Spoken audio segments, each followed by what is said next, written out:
Praise the Lord. I greet you all in Jesus' name. Are you okay? Yes, I'm sharing the word of God with us. And Mungu amekuwa mwaminifu kwangu na jamii yangu. Tumemuona na tumeona fadhili zake. Najiambia kila siku mwaka huu I want to grow more in the wisdom of God. Mwaka huu nataka kukua sana because the Bible says in John, the letters of John, is it that? Where the Bible says that as your soul prospereth, so you prosper in good health, you prosper even in material things. So as my soul prospers in the word of God, I will prosper in other things. And that's why I'm saying this year I will grow wiser. I will know God better. This year I will grow more healthier. Sijajiandaa kwa magonjwa ya uzee. Hallelujah. Najua naangalia Aris hapa. She's my friend. Don't sikia miguu inaleta shida unasema ni magonjwa ya uzee inaikia. Praise the Lord. Ibrahimu alikufa akiwa na nguvu. Moses alikufa macho ikiona. Bwana asifiwe. Hata wakati nachukuanga Biblia na karibia anasema hii macho yangu mtaona. You have to see the word. Praise be to God. So this year we are growing strong. Even in our vision, the eyes, the sight. As our soul prosper. Wacha nikwambie shida itatokea wapi. Usiponawilisha kwa moyo wako. Moyo wako usiposonga kwa Mungu. Moyo wako usipojua neno zaidi na hekima ya Kristo, hata ukinawili kwa mwili na pesa na mambo mengi, kutakuwa na kilio. Maana hizo vitu hazitakuletea furaha. Bwana Yesu asifiwe. Furaha inayoletwa na kumjua Mungu, tena unabarikiwa. And you know what to do with your wealth. You know what to do. You are in the wisdom. You're not moved. Praise be to God. So God wants to prosper your soul first. Mungu anataka kunawilisha mioyo yetu kabla ya kunawilisha mambo mengine. Je, unauliza, wasema pastor nisipewe shamba? Shamba utapewa. Maana Petero alisema ya kwamba na je na sisi tulioacha vitu vyetu, tukaacha manyumba, tukaacha mashamba kwa sababu ya Injili na kwa sababu ya Kristo, tutapewa nini? Yesu akamwambia mtalipwa mara 100. Ningali nangojea yangu mara 100. Katika hii maisha mtapewa mashamba, mtapewa manyumba, houses. Praise the Lord. When I say houses, not only my house, but it can be houses, you know, lord, lady, lord, lord, lord, what? Praise be to God. You know, those owning houses, estates, praise be to God. Then there will be persecution. Amen. Persecution will be there, but we don't fear persecution. We are with the Lord. Hallelujah. He said he will not leave us. If you read in the book of Hebrews, where the Bible says, I will not leave you, neither forsake you. Amplified Bible says, I will not leave you unattended.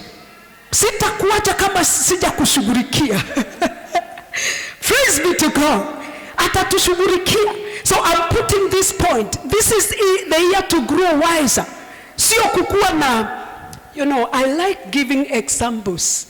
Kitambo kwetu, wakati wanachimba ile maji ya shimo, boreholes, So ikikosekana ama dry, we used to go to the river. Kariva kadogo kako unateremuka. So I don't know why mitungi ilikuwa ya chuma. Mlikuta hiyo mitungi? Wale wa kitabu.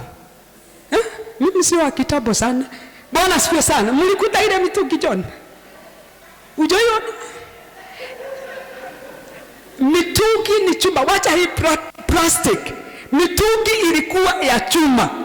Sasa kamtungi ketu kalikuwa kanalik, kametoboka na huku chini. Juu hatukuzoea kuchota maji, tulikuwa na borehole. So nikakumbuka nikiwa kwa ofisi how I used to go and get water from the river. So hiyo mtungi ikiwa nusu, hata kama ni ya plastic, iwe nusu na unapanda mlima, hiyo mtungi inaenda kama inakurusha. Nani ameshabeba? Si wende utry nyumbani, weke maji nusu, funika, beba na kaba, jaribu kutembea. Unasikia? So Nilikuwa napanda mlima na hako kamtungi, nasikia kama narudishwa nyuma. Ni kutojaa, ni kwa sababu mtungi ina leak. Kwa hivyo iko nusu, inaenda ikifanya inanifuru, hata kichwa nasikia ni kama nafurutwa, kwa sababu mtungi haijajaa. Usipojaa Mungu, kuna mambo kule itakufuruta. Wataka kwenda hivi, lakini jambo linakufanya hivi, una mark time, hauendi. Na Mungu atusaidie kufurika mwaka huu. Hiyo maji ni nusu. Na nikifika nyumbani mama ananiambia, "Kala he mae gitikia mae mata." Kwani umeleta maji ambayo haijajaa? Kamwambia ni vile kamtungi kana leak. Je, kuna kitu ina leak katika maisha yako? Na Mungu atusaidie tujazwe. Praise be to God. I came to realize, if you're filled with God, where you will go, you will release God. Amen. Ukienda mahali, Mungu ataonekana. Ile mnuko ya Mungu, maana nilisema you cannot be in the presence of God and ukose kunuka Mungu. Ukose kunuka upendo, because God is love.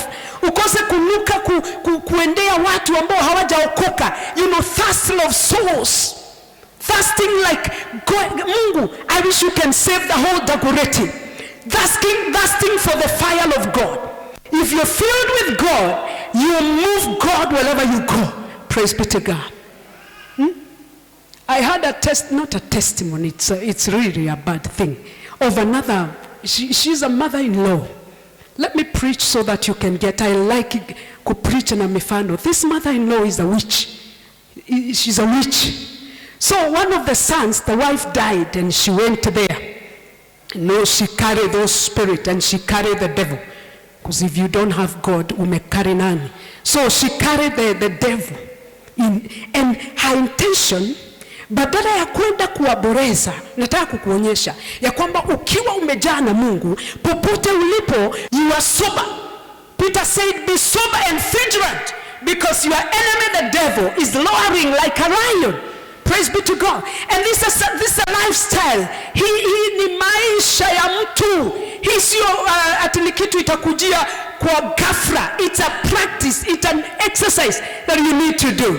So huyu mother-in-law alipoenda huko Mambresi, because he was full of the devil, he was full of evil, alikuwa nauliza na ni huko nje, nikasema kama ningekuwa karibu na yeye, I would rebuke that spirit.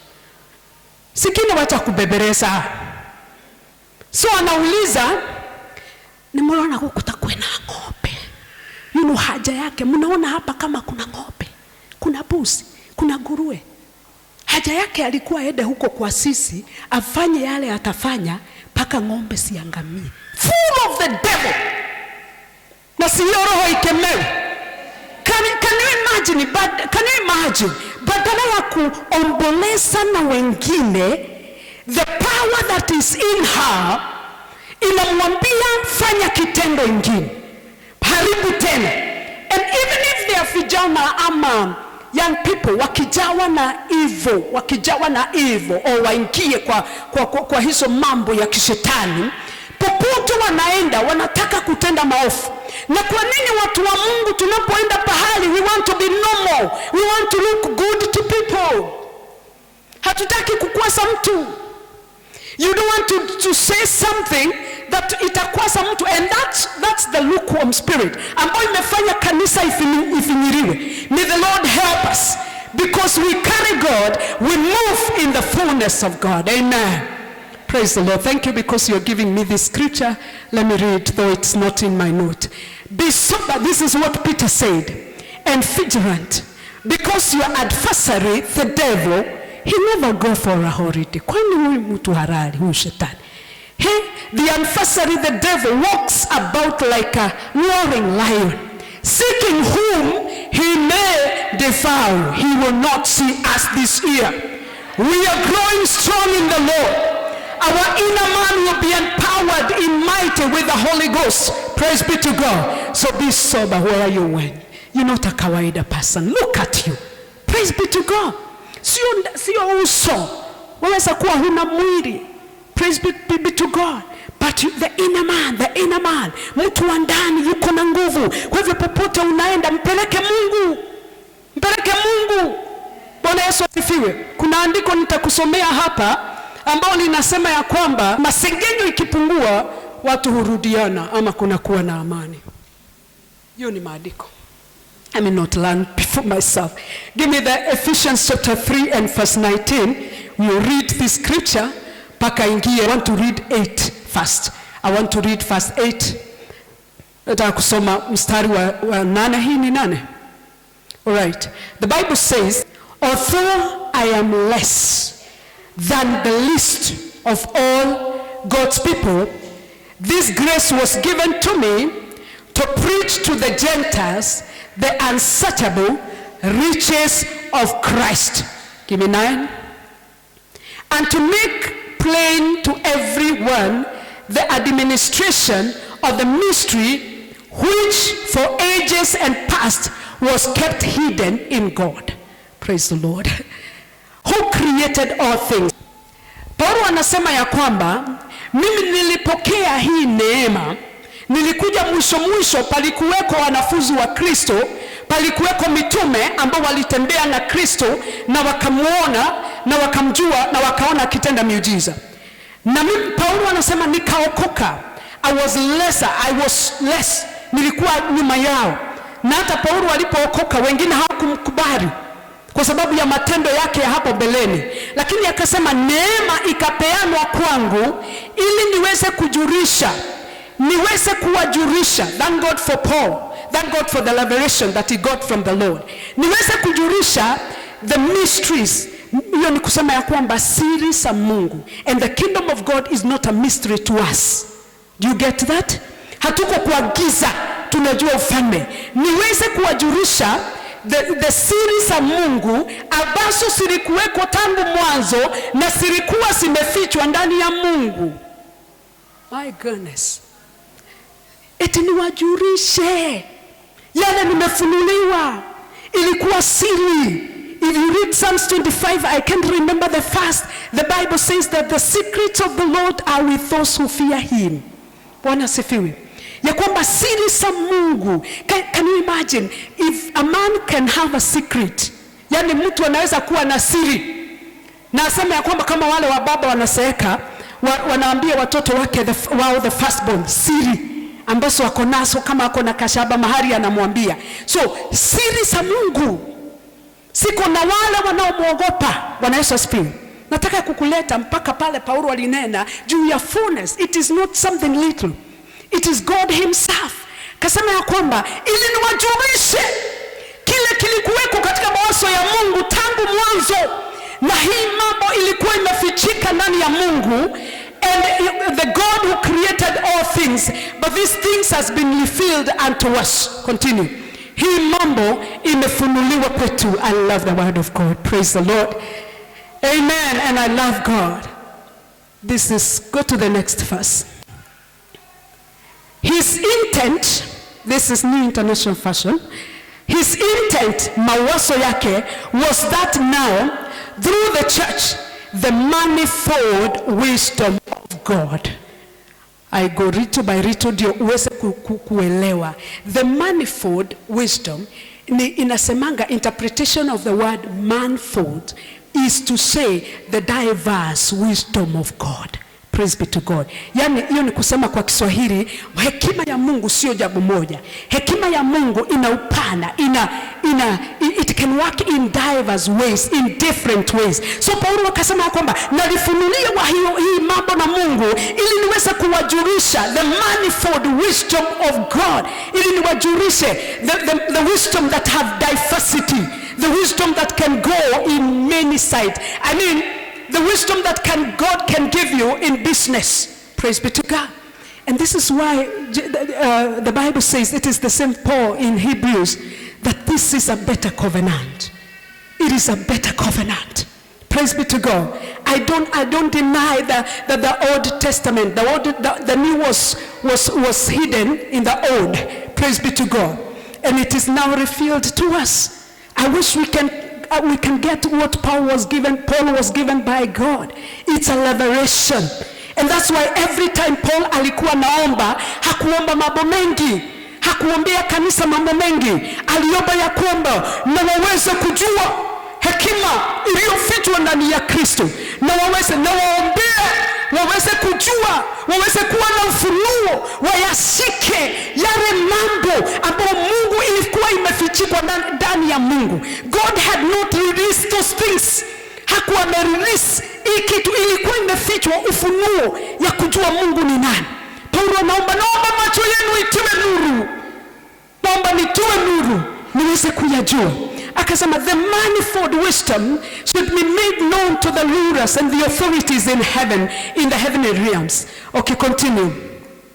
According to the eternal purpose which accomplished in Christ Jesus our Lord. Continue.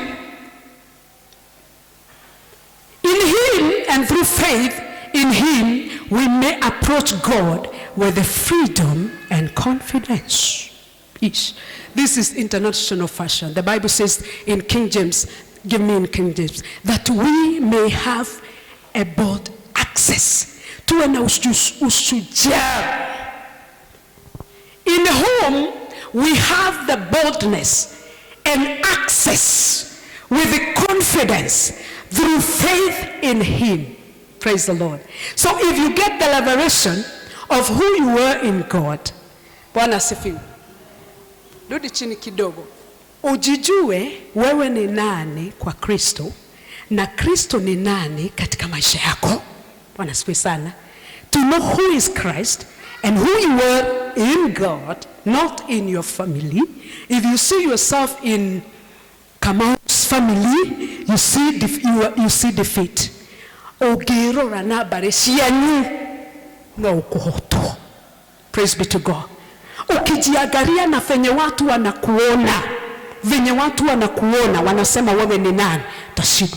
Bali ukijiona who you are in Christ and who Christ is, I keep on telling people, go and study for yourself what the Bible says, your identity in the Lord. Wewe ni nani ndani ya Kristo. Bwana Yesu asifiwe. That you may have, when we get who we are in Christ, and when we get the mystery of Christ, amasiri sa Mungu, sasa tutakaribia Mungu na ujasiri. Hallelujah. I'm still preaching about fullness. I love the word. I love getting it. Bwana asifiwe. Because it is eating the word. Hallelujah. So, nitakapomjua na nijue siri zimefichwa na ni kwa ajili yangu sikafunuliwa, nitaenda kwa Mungu na ujasiri. Sitaenda kama ninatoroka. Sitaenda kama, najua kuna maombi mengine tulikuwa tunaomba mimi sio wewe, mimi kwa dini nilikuwa nimefundishwa na nilikuwa mzuri kwa kuomba na hiyo kitabu. Juu tungepewa ibada ya youth, naenda pale tunaomba, tunapewa kitabu. Ni mwani tuwale kaka ifuku todu tuwale ya roho kuomba na kitabu. So unakuja hapo kaka gaitha wito tura la moyo, yani unafuruta. Hatukuwa na siri, ilikuwa tu empty. Hata kama tunasema gaitha wito vizuri, ilikuwa empty. But when you know, wakati mimi nilijua Mungu ni nani na mimi ni nani ndani ya Kristo, my goodness, I go before the Father with the boldness. I access. I get there with the confidence. My goodness. Wachana kuanza kusema mimi ni muoga, tambua kuenda mbele za Bwana. Uoga utamalishwa pua. Praise the Lord. You know, you possess what you confess. If you confess wewe ni muoga, uoga uta take over. Now you'll be full of fear, fullness of fear. May the Lord forbid that to you. Praise be to God. Continue. Therefore, I ask that you do not lose heart. Don't lose heart at my tribulations for you, which is your glory. Can you imagine? Huyu mtu anateseka, lakini anawaambia, na msikufe moyo kwa mashida ambayo unapitia. Ni kwa sababu ni kwa utukufu wenu. Kai, ni kwa utukufu wenu napitia hii mashida. Msife moyo. Praise the Lord. Continue. For this reason, I bow my knees to pray the Father, and haraka, to pray to the Father, to our Lord Jesus Christ, from whom the whole family of heaven and earth is named, that he would grant you, according to the riches of his glory, to be strengthened with might and through his spirit in the inner man. Mama hapo kidogo. That unaona kile anawaombea, napiga magoti na waombea ili muweze kutoa nguvu katika mtu wa ndani. Kila mtu hapa katika hii ibada kunaye mtu wa ndani. Ulipookoka kuna sehemu ya Mungu ndani yako. Because we say man is a spirit. Man is a spirit being. And the man has a soul and you have a body. So this body is the one that carry God. Praise be to God. Hallelujah. Are we together? So when you are strengthened in the spirit, wakati umetiwa nguvu ndani, Paulo anasema ya kwamba nawaombea ili mtiwe nguvu, that you may might through the spirit, the inner man, you be strengthened through the spirit in your inner man. Praise be to God. Mtiwe nguvu katika mtu wa ndani. The will of God and the purpose of God is that mtu wako wa ndani, tangu siku ile uliokoka, mapenzi ya Mungu, it is the inner man to take over. Praise be to God. Mtu wa ndani achukue nafasi kubwa. Huu mwili wajipenda. Praise be to God. Na ndio maana Paulo akasema ya kwamba I'm not a debtor to the flesh. Yeah? Selfishness is a sin. Yes. Kujipenda. Ukiona tunaitwa upenia na kunanyesha na kain ni madeuth. Mimi sieti, hiyo ni bishop peke yake. Hata kufunga, he fasting. Even if you are taking medicine, you can fast. Hallelujah. How many of you you've ever gone to the hospital for the checkup kwa tubu?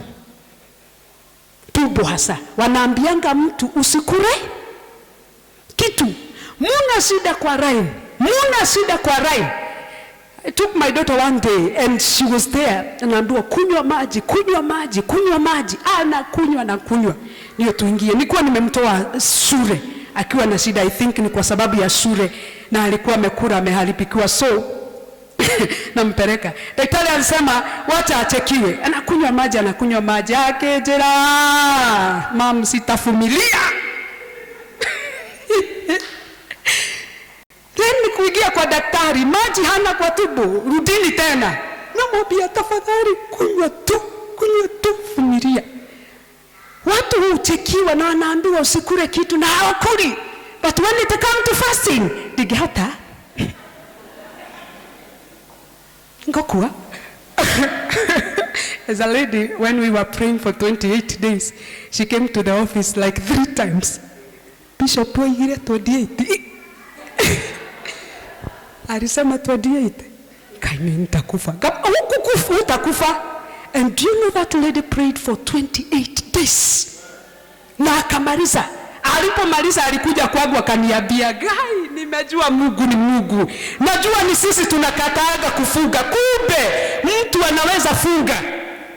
Yes, one of my daughters aliniambia, "Mom, nimetambua there is power in prayers and fasting."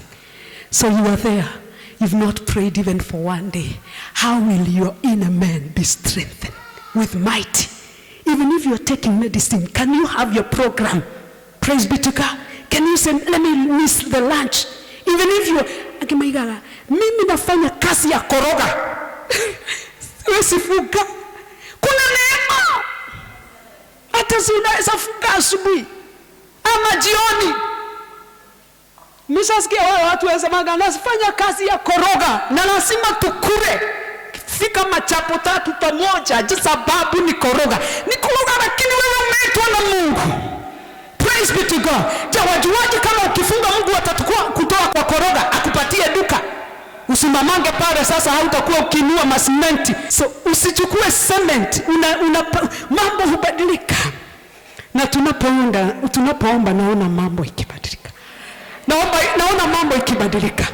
Kwa hivyo hakuna sababu ya kutofunga. Paulo akasema ya kwamba na mtiwe nguvu katika mtu wa ndani. Mtiwe nguvu katika mtu wa ndani. Tupeleke hapo kwingine. The inner man, that Christ may dwell in your heart through faith. Huwezi sikia Kristo lakini hudumu kukaa kwa mioyo yetu kwa imani. Mtu akikwambia na je umeokoka vizuri, Yesu yuko ndani yako kwa imani. Na usipojua hivyo utatembea na ufanya mambo kadhaa ukijua hayuko, haumsikii. Lakini Christ may dwell in you through faith. Praise the Lord. That you may be rooted and grounded. Hiyo ni topic nyingine nilifundisha last year. Be rooted and be grounded in God. Ni kuwa na mizizi ndani ya Mungu. Ni kuwa cemented in God. Amen. Hata wakati hujapata kile umeombea kwa miaka, you are still grounded. You're not moved. And God was teaching me that, what is this? He was telling me about taking care of your friends. Ukitembea na mtu ambaye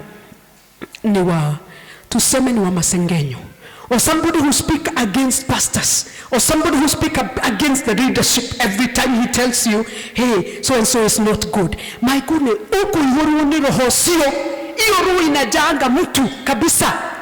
Mukitembea na mtu mukikaa mahali jioni, anakuambianga vile kumeharibika, vile biashara ni mzito. I don't deny, sometimes it is hard in business, but we see God who is able to bless. Praise be to God. But if you walk with somebody, that's by ni kitu tu ya kupita. Ukitembea na mtu ambaye kasi yake ni discouraging, amejaa na hiyo roho, na ni rahisi sana mkikaa na yeye 3 days or 4 days or 1 week sharing, you get that spirit. May the Lord forbid. Praise be to God. But if you walk with a person who speak the word of God, a person who speak what God is doing, utajikuta na huko ukienda unasema nanga ina record munene, na Mungu huu ndio mwaka wetu wa Mungu kutubariki. Ukitembea na mtu anasema hivyo kila wakati, hata wewe utajikuta ukisema hivyo. Take care. Yale mambo umebeba ni ya muhimu. Praise the Lord. Ni kama nikae kwa magoti ama tukae hizo 21 siku, alafu mtu akuja kumwagie mambo unaruhusu moyo wako. One of the ladies, I don't know whether she's with us here, she's very old and a prayerful, one of our members. Aliniambia kiona watu wanaongea mambo, wameenda pahari ama mambolezi ama kwa mkutano, na nikashuhudia hiyo. Tulimkuta pahari na pastor, akikuta mnaongea mambo ambayo haisaidii, anajifanya amerara na anarara. Mnasemaga udanyitaga. Ati aliniambia nafugaga moyo na masikio asisikie mambo ya bure. Siwede ulale wakati watu wanaongea mambo sio saidia. Praise be to God. I will be rooted and grounded in love. I want to move from here, but there is something that I want us to hear. That you may know and comprehend with all the saints what is the width and the length and the depth and the height of the love of God. Continue. To know the love of Christ which passeth knowledge, and that you may be filled with the fullness. Let me get to that. Hapo tu. Upendo wa Mungu nilikuja kugundua wiki hii. You cannot understand, hauwezi tabua upendo wa Mungu ukikaa katika utoto. Mwadhani ya Yesu. Praise the Lord. Utoto ni kumaanisha ya kwamba if you remain young in God, and how can one remain just a babe in Christ? It is not practicing what you have heard. You are not practicing the word. The word is an intake. Unaonanga venye watu wanapewa dawa. Hakuna dawa ila tu ile unaambiagwa kunywa usiku. Hizi zingine saa mchana ni mara ngapi? Kwani hamuongei? Hata ya mtoto ni mara ngapi? Na watu ni waaminifu sana. Watu ni waaminifu. Haya, sijakunywa dawa. Hata ukisahau unaona kama ni dhambi. Daktari alisema mara 3. This life of salvation and the life of fullness, it's a dose. It's a practice. It is a daily thing. I wish you can get that. It's a daily thing. I mean, it's a siniliwambia kuna shule ya mitume. Ilikuwa kila siku. If you want to grow strong in the word of God, it is a practice, and it is a daily practice. Praise be to God. So nikajua ya kwamba you cannot grow in the love of God if you remain a babe in Christ. Hakuna practice ya neno, hakuna kuomba, hakuna kushiriki na Mungu, hakuna kutoa. Yani kampani zako ni za wale watu hawajui Mungu. Yani hujari. You remain a babe. Let me tell you one of the character of a child. one of the character of a babe. There are a lot of things that I can say about the characteristics of a baby. Ama tabia za mtu ambaye hajakomaa. Tabia moja, na huyo mtu ambaye hajakomaa, Bishop taught us about the developing a strong spirit. So it's a duty that you need to develop a strong spirit so that you not remain a babe in the kingdom. One of the character of a baby take everything, and mtoto anajuanga kila kitu. Hasa wale watoto 9 months, 10 months, 1 year, anajua kila kitu nikipata ni kwa mdomo. Kikuta maua ni kwa mdomo. Akikuta kitu ingine, akitembea kwa nyumba akute msumeli, ni wapi? Kwa mdomo. Akikuta kila kitu, hata makaratasi ashike, ni kwa mdomo. Tabia ingine ya mtoto katika hiyo kukura, akiona picha imechorwa soda na chips na ni picha, anaedaga anaifanya hivi. Umeshaenda na mtoto mahali hapa kwa mkahawa, umetadikiwa picha kwa mesa na ina machips na ina masoda. Mtoto huonaga kama ni real. Anajaribu kutoa soda, anajaribu kutoa akunywe. There are people in God, they are still. Mungu anasema ni fullness, sio hapa juu, sio kwa korotati unatoa. Mtoto huona hiyo, huona na anaona na tabia hiyo. So, and one of the characteristic of a baby, wanachamukanga haraka. Because hakuna kitu, so kuchamuka, kasirika, haraka. May the Lord help us.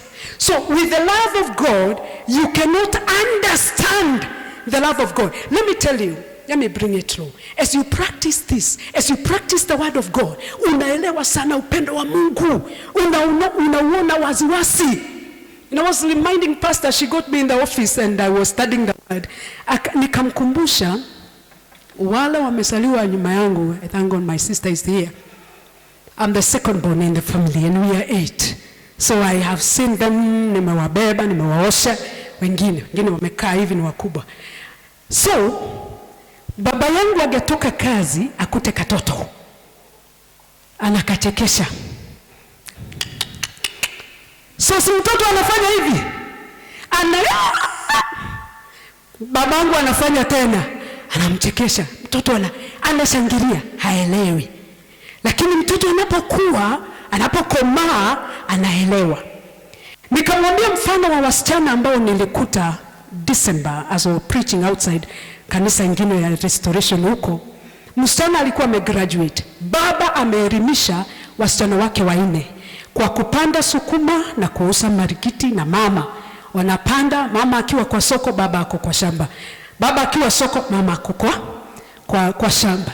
So wakaenda, walipomkujia Samueli, alimwambia Mungu amekuchagua wewe na uwe kiongozi katika Israeli. Bwana Yesu asifiwe. Hilo halikuwa katika mawazo ya Sauli.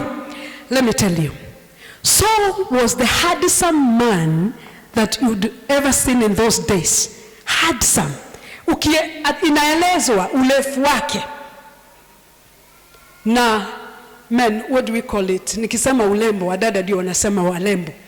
But he was handsome. He had all the features one would choose for a leader. Are we together? So lakini ndani yake hakuwa mmetabua. Shughuli yake ilikuwa puda sababu yao. Shughuli yake ilikuwa niende nitafute, nilijishe nyumbani. Na kuna mahali ilifika akaambia huyo mtu wake wa kazi ama the servant, let us go back home. Ili baba wangu asianze kutaabika kwa sababu ya sisi, akose kutabika juu ya puda, na kwa sababu tumekaa ataanza kutabika juu yetu. Lakini wakaona mtumishi wa Mungu. Mtumishi alikuwa na neno. Na hili dili neno, nirudishe pale nilikuwa. Hili dili neno, he was a handsome person among the children of Israel. Okay. From his shoulders upward, he was taller than any of the people. Kwa hivyo angekuja hapa angekuwa mrefu kuliko sisi. Biblia huandika mambo mengi. Then the Spirit of the Lord, hii ni Samueli alimwambia, mtakapokuwa mkirudi after the dhabahu, the Spirit of the Lord will come upon you, and you will prophesy, and then be turned to be another man. There is a version that says, and you do that which the action demand. If you get that, it's good. But agaria tu. Unaona, hakuna wakati Roho wa Mungu atatembea na wewe na uwe mtu wa kawaida. You become, when you move in this fullness, na nilisema huwezi move in the fullness without the Spirit. So Saul aliambiwa, hata urefu wake haugemsaidia, hata ulembo wake haugemsaidia, hata kuwa taller than people haigemsaidia. Ilihitaji Roho wa Bwana awe juu yake ili aweze kuongoza wana wa Israeli. Praise be to God. Kwa hivyo Samuel akamwambia, you will go and get prophets, watakuwa wakitabiri, nawe utaanza kutabiri. Praise be to God. Hallelujah. Ukiendelea kusoma utasikia watu wakamuona katikati ya manabii. Yarudi nyumbani, hajarudi, lakini kuna neno Samueli alimwambia, lakini puda za baba yako usitaabike na puda zimepatikana. Nipatie huo mstari, usitaabike. Alimwambia wewe, alimwombea na akamuanoint. Roho wa Bwana kaja juu yake. Praise be to God. Lakini akamwambia, lakini haja ya puda za baba yako usikuwe na shaka, zimeshapatikana. Praise the Lord. Do you know when we walk in this fullness of God, the donkeys will be found? Where is the donkey that you are looking for today? Sinikaribia hapa. We are so much busy looking for the donkeys. Lakini Mungu ana haja na ushirika wako. Getting rich is like a twinkling of an eye. Wewe ambaye unasemanga nareko nitajirike, watu waone. Kama ni watu waone, hautatajirika. Lakini kama utatajirika, Mungu atukuzwe, watu waone, wamuogope Mungu wako, itakuwa ya faida. Saul was so busy looking for the donkeys, paka wanakula chakula inaisha wakitafuta. There are people who are very busy looking for donkeys. I want to give a word of wisdom. If you're trying to solve something, na imekuremea, ingia kwa magoti.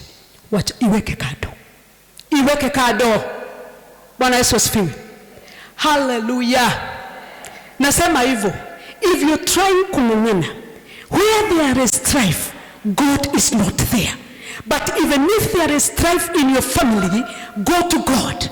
If you are striving in that business, enda kwa magoti. Utatoka hapa ukiwa mtu mwingine.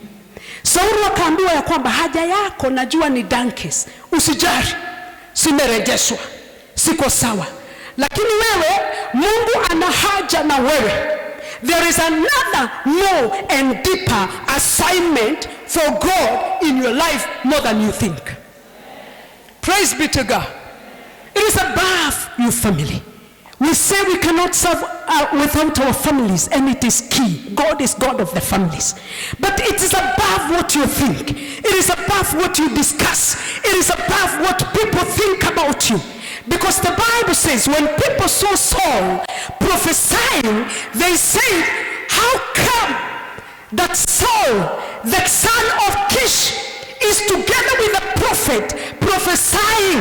What happened to him? Do you have that verse? Yes, it is here. And it happened when all who knew him formally, shikarabazanta, those who know you formally. Hiyo ni kusemaje Kiswahili? Waliokujua hapo mwanzo ama hapo nyuma, ukifulika na Mungu, the very nature of God. Those people who know you formally, they will have questions. Praise the Lord. I meet with my schoolmates and they try like kunikubusha mwalimu fulani fenye alikuwa sisi kanisi bwana. It's good. I remember those teachers. Like there is one teacher who told me I was a born again. Alikuwa anafuga jicho moja. God bless that teacher wherever he is. Na ananiambia, you Phyllis, you think geography is heaven. It's good, Mr. Matiro. And, well, alikuwa ananimock. Juu alikuwa anajua nahubiri. So alikuwa anatufundisha geography. Aniweza, sasa anataka kunikemea ama kama against me nikiwa kwa class na geography yake. Tena tukikutana juu alikuwa analewa na niambia, na Phyllis, you just keep on praying for me. Just keep on praying for me. And I just keep on praying for me. Tena class anakuja kuniinukia. You think geography is people say go to heaven, where heaven is there. Anaongea. So when I meet with my classmates, I don't have time to speak that. Praise be to God. And they look at me, they see, they knew me formally. But now, this is another man. You will not change your name. You may not even change where you're coming from, your house. You may not change even to have a new suit. But God is interested to work in the heart, that the inner man may be strengthened. And you will do mighty things because of his assignment. I want to speak to somebody. You all time you come before God, you pray for your business. But do you know today, God has more assignment more than your business.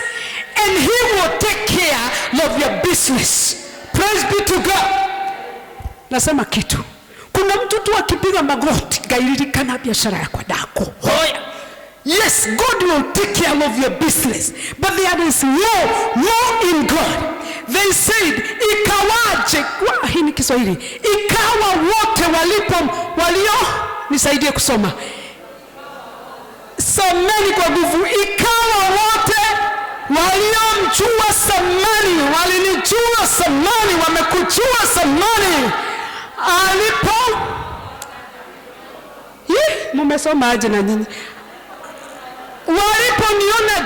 Walipoliona jambo hilo, kwamba tasama huyo anatabiri pamoja na manabii, ndipo watu wakasema, nini hilo lililompata mwana wa Kishi? Je, Sauli pia yumo miongoni mwa manabii? People asking questions.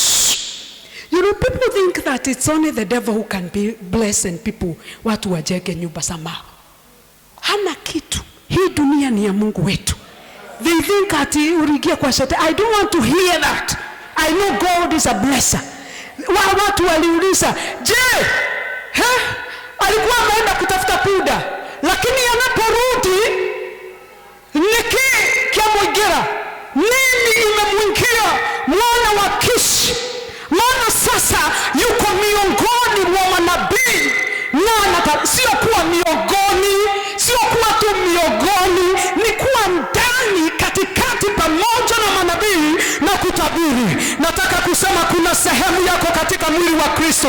Kuna nafasi yako wewe binafsi.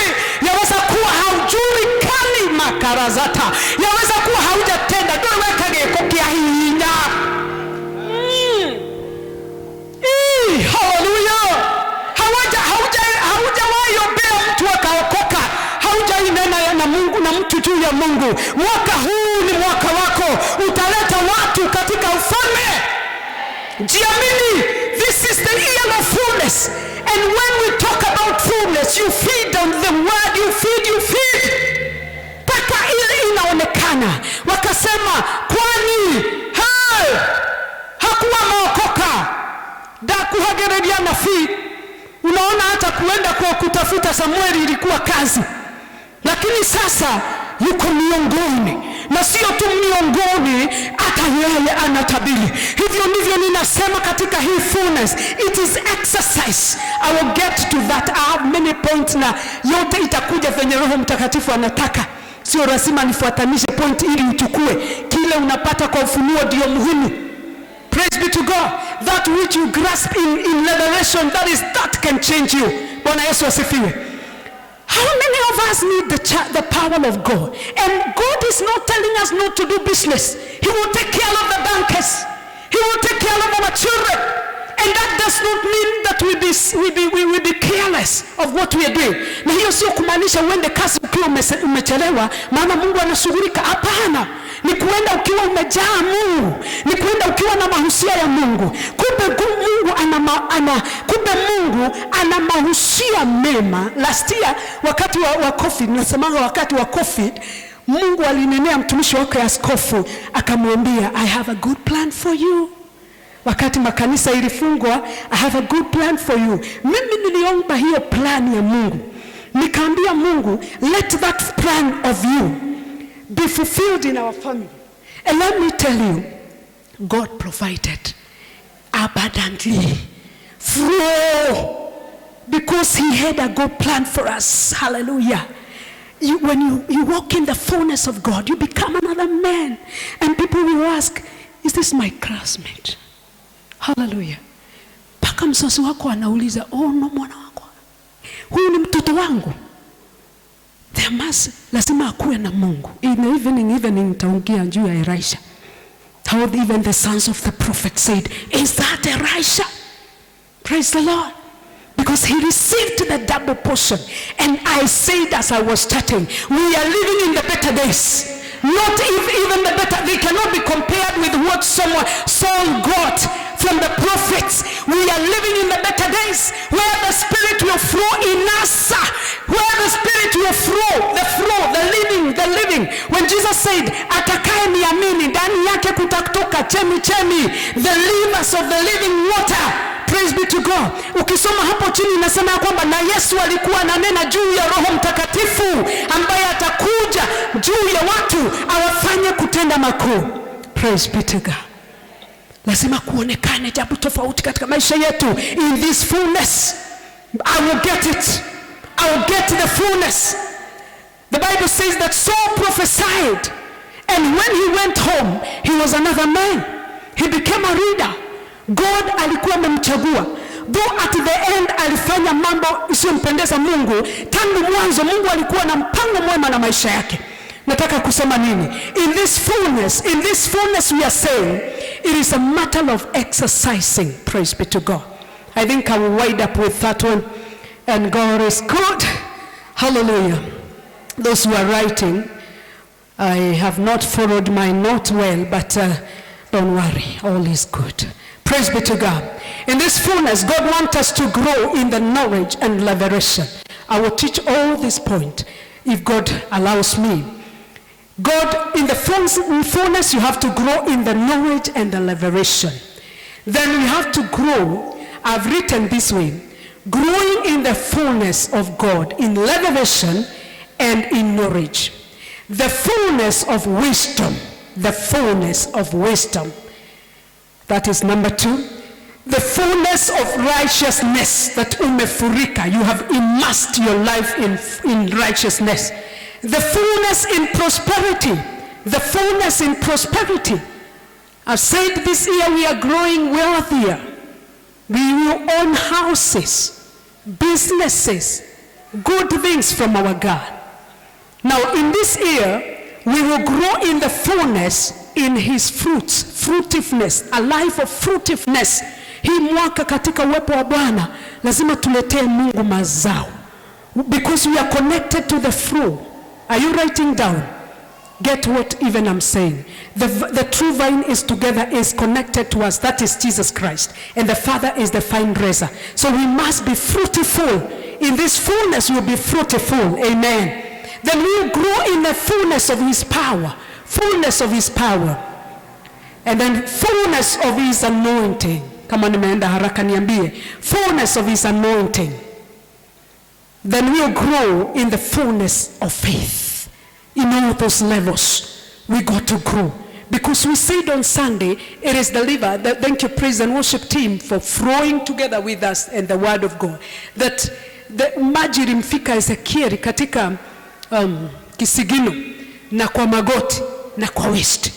we must from, mpaka ilifika akasema siwezi nikatembea hapa ni kuswim. Hiyo ni kusema ya kwamba you immersed in faith, you grow in wisdom, you immersed in the things of God. Bwana asifiwe sana. And this is a practice. Bwana asifiwe. It is building your immunity, spiritual immunity. Are we together? When people speak about COVID, watu wakigojeka, and you are not getting sick, we are free from COVID-19. Praise be to God. Wanaambiwa wakure mayai, wakure nyama ya kuku, what else? Matunda, to build. And for sure, those ukikura vizuri kwa mwili wako kawaida, you build your immunity. So diseases sikija, hazitakufikia. You'll be able to attack, you'll be able to resist normally diseases. There is building your spiritual immunity. That even if people talk against you, that cannot affect you. Praise be to God. Because the immunity imepinga magonjwa inaokuja. Complaints ikija kwa mawazo, you're able to rebel against them because you have built your immunity. And this is the work that we need to do. And this is what Paul prayed for the church. I pray that your inner man be strengthened with might by the Spirit. Praise be to God. So this is building your immunity, spiritual immunity. You make yourself strong in God by the help of the Holy Spirit. Praise be to God. So, and this is a practice. You need to grow strong in order to encounter every attack of the enemy. Attacks start in the mind. And that's why the Bible says that be renewed in the spirit of your mind. Be renewed in your mind through the word of God. Bwana asifiwe sana. If you read give me 1 Timothy as I come to conclude, in chapter 4, verse 8. Verse 8. Hiyo ndio ya mwisho. Hiyo ingine tutasoma saa jioni. Wala wanakujaga jioni wanajua hiyo siri. Wanajua tumekuwa tukipokea. For you, nimesema you grow in the fullness in the knowledge, that's what you purpose. You grow in revelation, you grow in the wisdom, you grow in the anointing, you grow in fruitfulness. Your life will be fruitful and you grow in faith. Praise be to God. And for you to grow, there has to be exercise. There has to be exercise. For bodily exercise profits a little. Kanisa mjisoeze kufanya mazoezi. Nyinyi ambao muriacha kina Musa, muriacha ya asubuhi kukibia, inasaidia a little. Na hiyo little ya Biblia ni kitu ya muhimu. Hata mimi najiambia mwaka huu narudi huko kwa gym. Praise the Lord. Watu wa nyuma Bwana asifiwe. Nina mabrother zangu wanajenga ile machuma kila asubuhi na muita ako nyuma ya nyumba ni kuinua. So wakija jikoni ni wawekee chai wanafanya hivi. Misuri iko huku. Wananiona mimi ni mdogo juu wamekuwa wakiinua. Kumbe watu hujijenga ndani ya mwili. Na hata daktari akikwambia enda mazoezi, unatilia maanani kabisa na unaenda. Na kuambia hiyo ugonjwa sio ya kitu kingine, enda mazoezi. Enda mazoezi. So Paulo akasema it profits a little, but godliness is profitable for all things, having the promise of life. This is godliness. It has the promise of life. It has the promise of your business. Hello? That now is what you need now, godliness. If you practice reading the word, you practice prayer, there is benefits. Praise the Lord. Where are we? Promises of life that now is and in the life to come. Praise the Lord. Give me an amplified. Ndio nimarizia na huu mstari ambao unasema mtu exercise. Amplify. The physical training is of some value, but godliness, the spiritual training, is of value. Ya juu kuliko ile ya kukibia. Everything in everything and in every way, since its old promise of the present life and the life to come, it is sure that you get this. Amen. Give me Proverbs. This is practice. Usipo practice maombi, hauta grow in fullness. Usipo practice, get every scripture nimekupatia through Bishop amekupatia and practice and say them. Praise be to God. Proverbs chapter 20. This is the last one. Where is that scripture? I have it here. Hallelujah. 26 and verse 20. 26, na kama una Kikuyu unipatie, maana hii makaratasi sasa naweka chini. Oh, Bwana tukuzwe. Hallelujah. Where there is no wood, the fire goes out. And where there is no talebearer, or whispers, strife cease. Juko igiaga kuna kosa strife. But nipe kwa Kikuyu. Hii namalizia kusoma na Greek. Haya nipatie. Someni. Wale wanajua. Soma kwa gufu.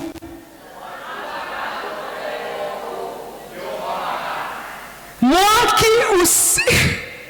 Soma hiyo ingine. Ni mnasoma Garari igiaga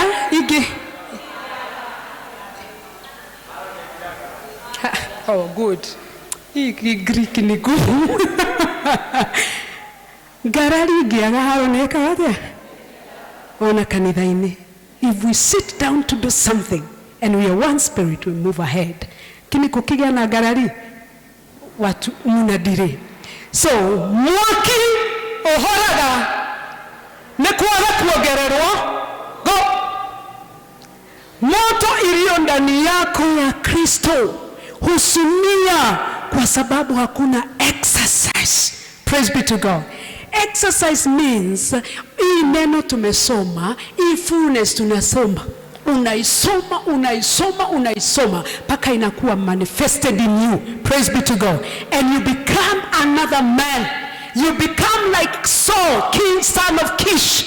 You prophesy to your life. You speak to every situation in your family. Kuna situations zingine umestorokea bwana. Unastorokea like gukirana dikwalia. Like nitanyamaza na siogei. Just setani afanya. No. You speak to that situation in prayer. Amen. So add the wood. Ogezea moto ile Bwana amekupatia. That little. Mtu mwingine aliuliza mhubiri mkubwa, how can I be a big preacher, a well-known, a spirit-filled, who is used by God? Akaambiwa, the things that you know to do, continue to do them. The things that you know to do. Do you know how to attend fellowship? Do you know how to read the word? To pray. Continue. Be steadfast in the school of apostles. Because so that to keep your fire burning. Amen. Do we want to hear more of that? Another time. Amen. Can we all stand? Hatutaki moto upoe. We want to get the fullness of God. Amen. And we want to get the fullness in wisdom. Nimesomama kwa hiyo masaa. So get encouraged and stand. I know you, wewe unafanyanga mazoezi, kwa hivyo uko rahisi sana. Hallelujah. Na Mungu atusaidie. Kumbe watu wengine tuliona wakiwa fire na wakazimia ni kwa sababu hawaku practice, hawakuongezea kumi, hawakuongezea, waliregesha mambo ya Mungu, waliregesha ushirika wao na Mungu. So ongezea, do something. It is you who the Lord is waiting that you kill the giant allowed you. The giant may not be people, but spirit ambazo sinakukibisha ni wewe utageuza usinene in that fullness. Praise be to God. You become another man. and you do which the action demand. You will do that which the action demand. Lift up your hands, and this is the prayer, that in this fullness, God, work in my inside, work in my life inside out, that I be another man. I may flow in this fullness. I become another person in the mighty name of the Lord. Yes, nataka kila mtu aingie kwa maombi. Hii ni ombi, utajiombea kwa lugha yoyote, hata kama ni Kikuyu. Omba Bwana kusaidie kukaa uki-exercise. It will not happen overnight. It is a practice, it is a process in the mighty name of the Lord. Mashallah katana yando reblede ya seka maganda rabasato. Thank you, Jehovah God. I praise you. I thank you because you have a plan for our assignment. You have a plan. You have more plan for us. You have more plan for our families. You have more plan, God. Na unatuita tuingie katika fullness ili tuweze kutambua the plan that you have for us, our Father. I worship you and I give you the glory. Naomba Bwana macho yetu ikatiwe nuru ili tuweze kuona mpangilio ulio nao katika maisha yetu katika jina la Yesu. Naomba macho yetu ikatiwe nuru tuweze kutambua ulio nayo katika kila maisha ya kila mmoja, in the mighty name of the Lord. Thank you, Jesus. We praise you. As you lift your hands, I want to pray. I want to pray. When Esther was called to be a queen and got favor, her mind, maybe she was thinking, I will just be a king, a queen. But God had a plan for her to inherit a province, to inherit in that kingdom, in that king. Then God had a plan for Mordecai to be the prime minister. Otherwise, ageshida akiwa bawabu ama watchman, ageshida akiwa mtu wa mlango. Lakini alipoabudu Mungu wake akamshidania. Alipokuingia kwa maombi na fasting, aliweza kutambua mimi sijaitwa hapo, akaingia kwa level yake. Mungu ana mpango juu ya maisha yako kuliko vile unafikiria. He is able to do exceedingly abundantly far above our imagination. I pray for you now in the name of Jesus Christ, Lord. We come to you. Thank you for the word. Thank you for the liberation. May you help us to exercise. May you help us to grow. May you help us, because you have said, even in that baby, if we remain babes in the kingdom, we will not understand your love. Oh God, I pray that you bless your people as I send them, Jehovah. May they go and practice your word in Jesus' name. Na kwa sababu hatuwezi hili bila Roho wa Mungu, naomba kila mtu akajazwe na hekima ya Roho. Naomba kila mtu akajazwe na hekima na Mungu mwenyewe katika jina la Yesu. Naombea walio wagonjwa sasa apokee uponyaji katika hilo neno la fullness. May you be healed and walk in the fullness of your health in the mighty name of the Lord. May the Lord bless you. May the Lord do you good. May you be another man and do that which the action demands in the mighty name of Jesus. In Jesus' name we do pray and give thanks. Amen. Amen.